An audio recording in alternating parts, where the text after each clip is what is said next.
Fala pessoal, tudo bom? Felipe Arraes aqui para mais um vídeo aqui no canal da Finclass e hoje a gente vai tratar de um assunto que teoricamente é simples, mas que eu vejo muitos investidores gastando energia numa discussão que é muito pouco produtiva, que é as opções adequadas para você constituir a sua reserva de emergência. Então, sem perder mais tempo, pode rodar a vinheta.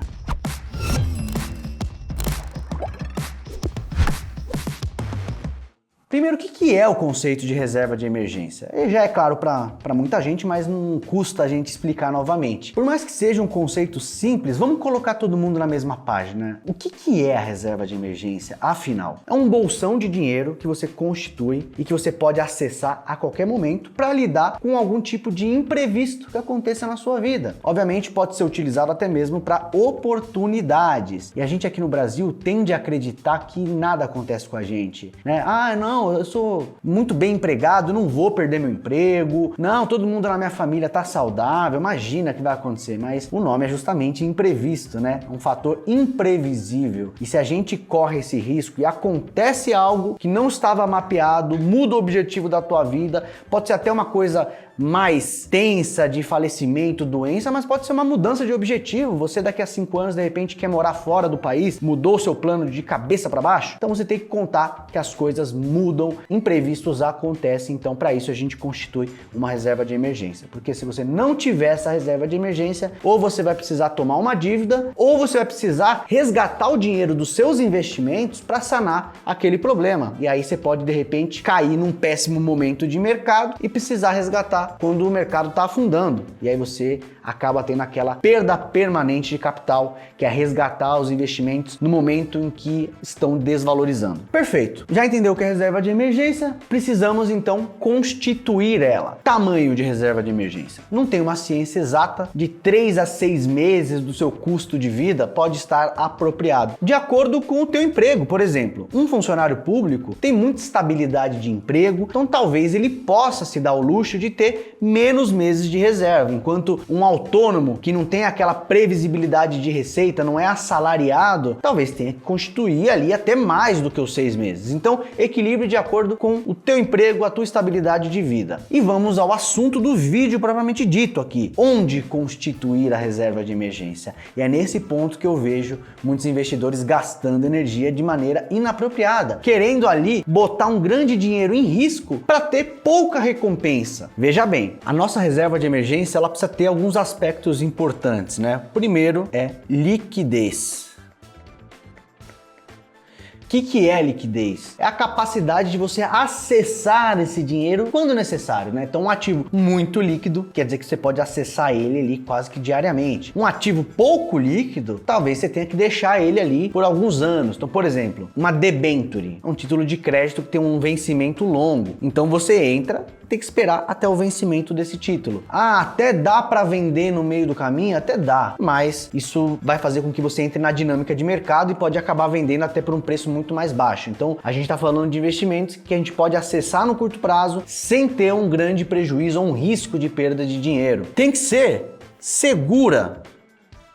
Segurança, eu estou falando aqui de 2 riscos principais, o risco de crédito e o risco de mercado. Ou seja, eu quero investir em algo que eu tenha segurança da solvência do emissor daquela dívida. Por exemplo, se eu comprar Tesouro Selic, eu estou comprando dívida pública, então o risco que eu corro é do Brasil quebrar, que é o menor risco aqui da nossa economia. Então eu tenho um baixo risco de crédito. Agora, se eu compro um CDB de um banco ali da esquina, qual o risco de crédito que eu estou correndo? A gente vai começar a debater, mas eu acho que tem pouca chance de falir. Tudo bem, pode até ter, mas se tem um título público que é o menor risco, oferecendo uma determinada taxa de retorno, esse ativo, que é o banco da esquina, vai correr naturalmente muito mais risco, então precisa oferecer um retorno muito maior. A gente tem que equilibrar isso. Muitas vezes a gente está aceitando qualquer risco de qualquer emissor, sem comparar que a gente poderia estar muito seguro e com boas rentabilidades fazendo ali algo simples como comprar título público. Então vamos colocar nesse segundo pilar, que é a segurança. A reserva de emergência tem que ser segura. E por fim, vou colocar rentável. Mas eu vou colocar um rentável com asterisco, porque eu não estou falando de rentável de ser mais rentável que bolsa. Eu estou querendo dizer de minimamente rentável frente ao custo de oportunidade, que é justamente essa discussão que eu acabei de ter com vocês. Se tem um título público, que é o Tesouro Selic, que está entregando um retorno ali muito próximo de 100% do CDI, e é o menor risco que a gente tem na economia, eu tenho que levar isso em conta. Então eu vou lá no banco e vou aceitar aquele investimento que o gerente me apresentou, que vai ter uma rentabilidade menor do que o Tesouro Selic? Não, né? Não vai valer a pena, né? Então, o custo de oportunidade, né, esse conceito tem que ficar claro para todo mundo. Se tem lá um título público extremamente seguro que está oferecendo esse determinado patamar de retornos, eu não vou me contentar com esse aqui. Então, a gente vai ter que balizar uma régua de risco e retorno. Então, lembre-se, eu estou falando rentável frente ao custo de oportunidade. Para a gente não aceitar menos, né? Muita gente fica com aquela falsa premissa de que a poupança é o investimento mais seguro do mundo e ela vai render menos do que o Tesouro Selic. Então, você está aceitando o risco do banco, que é uma empresa privada, e deixando de receber um retorno maior que a dívida pública mais segura poderia te oferecer. Dito tudo isso, entendendo esses 3 pilares que eu coloquei aqui para vocês, vamos falar de opções viáveis para você constituir a sua reserva de emergência. Primeira delas já ficou clara, Tesouro Selic, pessoal. Qualquer corretora hoje te dá acesso à plataforma do Tesouro Direto. A maioria delas não te cobra por acessar o Tesouro Direto ali facilmente, tranquilamente, e você vai poder investir em Tesouro Selic. Quais são os ônus e bônus, né? O bônus é que é título público, né? O menor risco que a gente tem na economia, vai te oferecer exatamente o custo de oportunidade em termos de retorno e é extremamente líquido. Você pode resgatar Tesouro Selic todo dia, aportar mais, você vai ter essa liberdade. Quais são as desvantagens? Para valores acima de 10 mil, então vou colocar aqui o Tesouro Selic. Então, para valores maiores que 10 mil, você vai pagar uma taxa de custódia de 0,2% ao ano. Ou seja, se você tem 15 mil reais em Tesouro Selic, os primeiros 10 mil você não está pagando nada, mas os 5 mil excedentes, para totalizar 15 mil, você vai pagar essa taxinha de 0,2% ao ano. E aí é um investimento de renda fixa, tem a tributação pela tabela regressiva, aquela que começa em 22,5%, depois de 6 meses cai, até que 2 anos depois essa alíquota caia para 15% ao ano. Então, quanto mais tempo você ficar, você vai pagar menos imposto, mas você tem a possibilidade de acessar antes e você pode acessar antes, caso você precise. É para isso que a gente está constituindo a reserva de emergência. Já vi casos de pessoas precisando numa emergência tirar um dinheiro, mas meu Deus, mas se eu esperar mais 3 meses, vai cair a alíquota e eu vou pagar menos imposto. Não, se precisou, tira. Mesmo pagando esse imposto sobre o lucro, você ainda acaba tendo uma alternativa mais rentável do que uma poupança que é isenta do imposto de renda, por exemplo. Então, a primeira alternativa ficou clara, bem trivial. Vamos para a segunda alternativa, que é um fundo simples. E eu vou colocar bem grande essa palavra simples e com taxa 0%.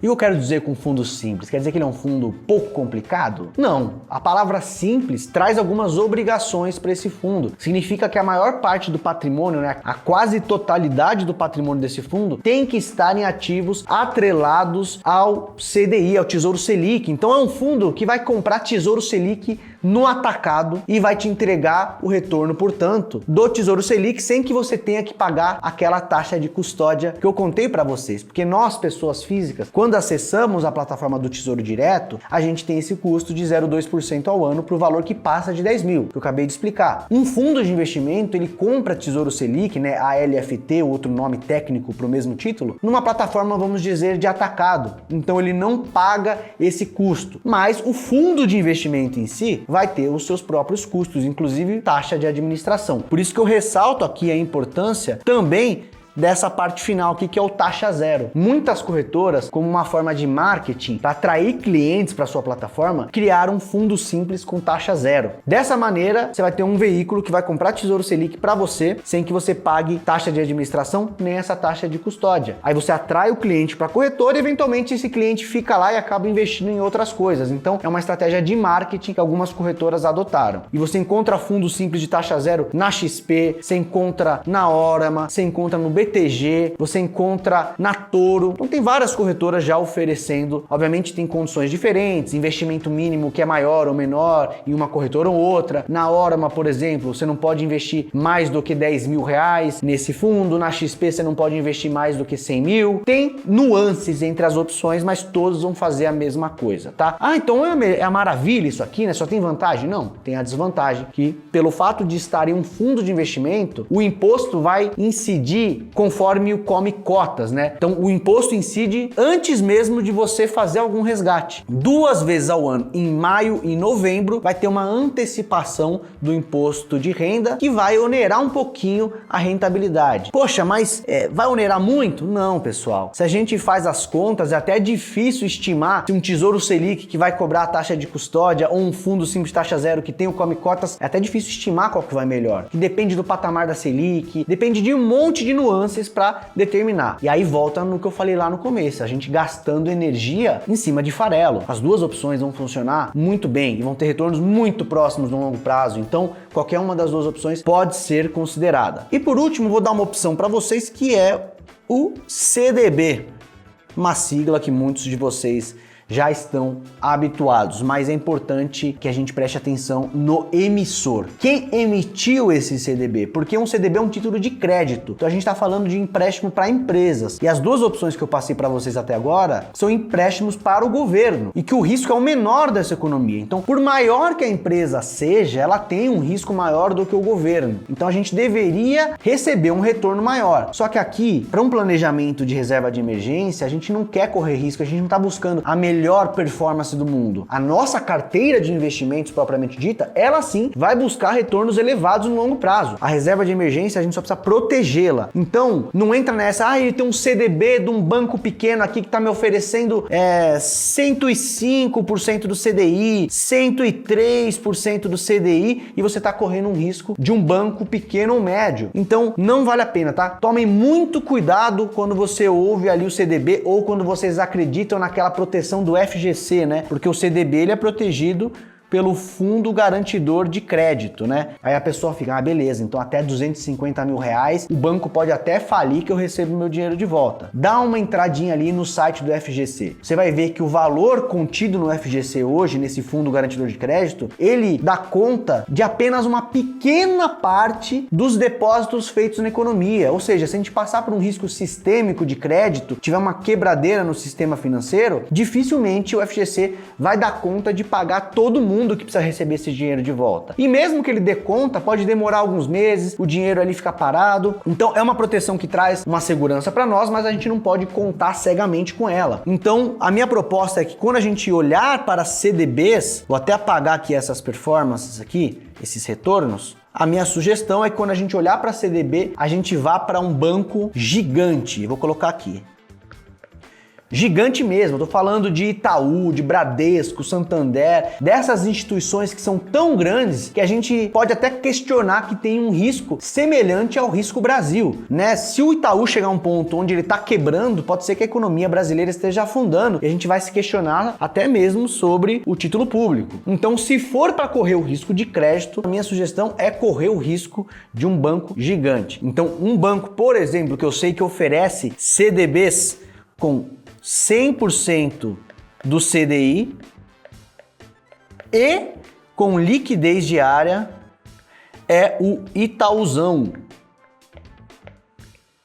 Mandem aí nos comentários se o seu banco gigante também tem CDBs de 100% do CDI com liquidez diária, porque a gente aí propaga essa informação. Eu sei que o Itaú tem essa opção. Então você pode hoje investir ganhando 100% do CDI, podendo resgatar qualquer dia e tá na segurança de um banco que é enorme. Não é um banco médio, não é um banco pequeno, é o Itaú que eu tô falando aqui como exemplo para vocês seguirem. Então, para a gente amarrar aqui os conceitos do vídeo, pessoal, primeiro ponto, importante ter uma reserva de emergência. Não negligencie isso. Tudo bem, às vezes no comecinho frustra, né? Ai meu Deus, eu vou ter que ficar 6 meses só acumulando aqui a minha reserva de emergência e aí o mercado andando e eu não estou investindo em nada. Tudo bem, você pode até conciliar. Enquanto você vai guardando para reserva de emergência, uma vez ou outra você começa a molhar o pezinho e montar a carteira, tá? Você pode equilibrar os pratinhos, mas imagine sempre sempre que o imprevisto pode acontecer. E se acontece o imprevisto bem no momento em que você decidiu deixar a reserva de lado para investir, você vai ter que resgatar dos seus investimentos e pode ser um péssimo momento para fazer isso. Então, primeiro ponto, é importante constituir a reserva. Segundo ponto, ela precisa ser disponível, né, líquida, para você poder acessar a qualquer momento. Ela precisa ser segura e ela precisa ser minimamente rentável frente ao custo de oportunidade, e a gente não precisa ficar bitolado procurando qualquer farelinho de performance adicional, porque o que vai ganhar dinheiro pra gente é a nossa carteira de investimentos. A reserva de emergência fica a gente correndo um risco do banco pequeno ou banco médio para ter 103% do CDI, 105% do CDI. Pessoal, esqueçam isso, tá? Vamos garantir, reserva de emergência é para estar segura, é para deixar a gente dormindo bem, com a cabecinha no travesseiro ali tranquilo de noite. Então não vamos correr riscos desnecessários. A gente corre risco na carteira de investimento. Reserva de emergência é muito segura e pode ser montada num Tesouro Selic, pode ser montada num fundo simples de taxa zero, ou se for para o crédito, um CDB tem que ser de liquidez diária e de um banco gigante. Fez sentido para você? Você já tem reserva de emergência? Se não tem, me conta aí por que você não começou a montar ainda, e se você já tem, me conta nos comentários onde você constituiu a sua reserva de emergência, pra gente ver se você tá seguindo aqui as orientações do vídeo, tá? E antes de eu me despedir, deixa aí o seu like, se inscreve no canal e já manda esse vídeo para aquele seu amigo que tá gastando os neurônios dele tentando ganhar um farelinho a mais e tá correndo um risco desnecessário. E eu volto em breve com mais vídeos aqui pro canal. Um grande abraço e até mais, pessoal!